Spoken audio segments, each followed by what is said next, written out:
ଆଜିର ପ୍ରସଙ୍ଗ ବିଶ୍ୱ ଅସ୍ଥିରତା ସତ୍ତ୍ୱେ ଦେଶରେ ନିରନ୍ତର ଶକ୍ତି ଯୋଗାଣ ପଦକ୍ଷେପ। ଆଲେଖ୍ୟ ଆଞ୍ଚଳିକ ସମ୍ବାଦ ବିଭାଗ। ଉପସ୍ଥାପନରେ ମୁଁ ମହେଶ୍ୱର ସାହୁ। ମଧ୍ୟପ୍ରାଚ୍ୟ ଏବଂ ପଶ୍ଚିମ ଏସିଆରେ ସଂଘର୍ଷ ଯୋଗୁଁ ବିଶ୍ୱରେ ଅସ୍ଥିରତା ସତ୍ତ୍ୱେ ଦେଶରେ ଶକ୍ତି ଯୋଗାଣ କ୍ଷେତ୍ରରେ ନିରନ୍ତରତା ଲକ୍ଷ୍ୟ ନେଇ ସରକାର ବିଭିନ୍ନ ପଦକ୍ଷେପ ଗ୍ରହଣ କରିଆସୁଛନ୍ତି। ପେଟ୍ରୋଲିୟମ ଉତ୍ପାଦ ଏବଂ ଏଲ୍ପିଜିର ଯୋଗାଣକୁ ସୁନିଶ୍ଚିତ କରାଯାଇପାରୁଛି। ନିୟମିତ ଯୋଗାଣ ତଥା ବଣ୍ଟନ ବଜାୟ ରଖିବା ଲାଗି ବିଭିନ୍ନ ସ୍ତରରେ ପ୍ରୟାସ ଜାରି ରହିଛି। ପ୍ରାକୃତିକ ଗ୍ୟାସ୍ ଯୋଗାଣକୁ ସରକାର ପ୍ରାଥମିକତା ପ୍ରଦାନ କରୁଛନ୍ତି। ସିଏନ୍ଜି ଏବଂ ପିଏନ୍ଜି ଯୋଗାଣକୁ 100% କରିବା ପାଇଁ ପଦକ୍ଷେପ ନିଆଯାଉଛି। ଶିଳ୍ପ ଏବଂ ବାଣିଜ୍ୟିକ କ୍ଷେତ୍ରର ଗ୍ରାହକଙ୍କ ପାଇଁ 80% ପର୍ଯ୍ୟନ୍ତ ନିରନ୍ତର ଯୋଗାଣ ଜାରି ରହିଛି।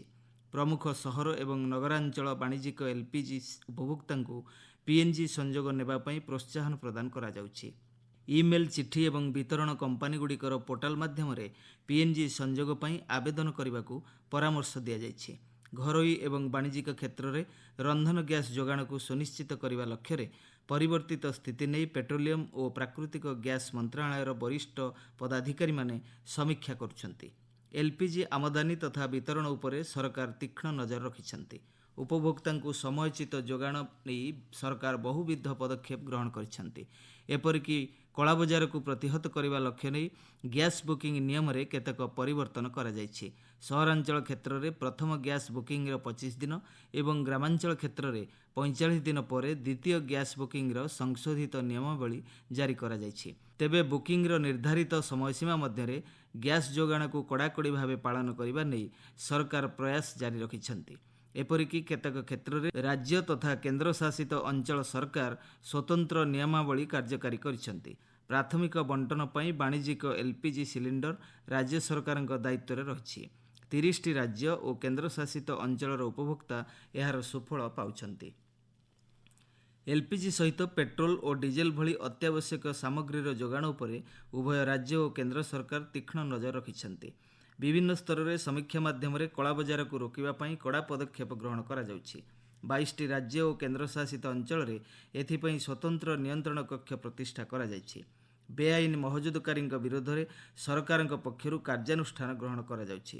ନିରନ୍ତର ତୈଳ ଯୋଗାଣକୁ ସୁନିଶ୍ଚିତ କରିବା ଲକ୍ଷ୍ୟ ନେଇ ସମ୍ପୃକ୍ତ ବିପଣନ କମ୍ପାନୀଗୁଡ଼ିକ ପକ୍ଷରୁ ବିତରକଙ୍କୁ ଅଚାନକ ଯାଞ୍ଚ କରାଯାଉଛି। ଅତ୍ୟାବଶ୍ୟକୀୟ ସଂସ୍ଥା ଯେପରିକି ହସ୍ପିଟାଲ ଓ ଶିକ୍ଷାନୁଷ୍ଠାନଗୁଡ଼ିକୁ ନିରନ୍ତର ଏଲ୍ପିଜି ଯୋଗାଣ ଉପରେ ସରକାର ଗୁରୁତ୍ୱ ପ୍ରଦାନ କରୁଛନ୍ତି। ଏକ ପରିବର୍ତ୍ତିତ ପଦକ୍ଷେପ ଅନୁଯାୟୀ ଘରୋଇ ଉପଭୋକ୍ତା କ୍ଷେତ୍ରରେ ଏକକାଳୀନ ପିଏନ୍ଜି ଏବଂ ଏଲ୍ପିଜି ସଂଯୋଗ ଉପରେ ପେଟ୍ରୋଲିୟମ ଓ ପ୍ରାକୃତିକ ଗ୍ୟାସ୍ ମନ୍ତ୍ରଣାଳୟ ପକ୍ଷରୁ କଟକଣା ଜାରି କରାଯାଇଛି। ପିଏନ୍ଜି ସଂଯୋଗ ନେଇଥିବା ଘରୋଇ ଉପଭୋକ୍ତାଙ୍କୁ ଏଲ୍ପିଜି ସଂଯୋଗ ଫେରସ୍ତ କରିବାକୁ ପରାମର୍ଶ ଦିଆଯାଇଛି। ଏ ସଂକ୍ରାନ୍ତ ଏକ ବିଜ୍ଞପ୍ତି ଇତିମଧ୍ୟରେ ପ୍ରକାଶ ପାଇଛି। ଏପରିକି ପିଏନ୍ଜି ସଂଯୋଗ ଥିବା ଉପଭୋକ୍ତାଙ୍କ କ୍ଷେତ୍ରରେ ଏଲ୍ପିଜି ସିଲିଣ୍ଡର ରିଫିଲ୍ ନ କରିବାକୁ ସମ୍ପୃକ୍ତ ବିତରଣ କମ୍ପାନୀଗୁଡ଼ିକୁ ନିର୍ଦ୍ଦେଶ ଦିଆଯାଇଛି। ରନ୍ଧନ ଗ୍ୟାସ୍ ଯୋଗାଣର ବେଆଇନ କାରବାର ତଥା ନକଲୀକରଣକୁ ପ୍ରତିହତ କରିବା ଲକ୍ଷ୍ୟରେ ଏହି ପଦକ୍ଷେପ ଗ୍ରହଣ କରାଯାଇଛି।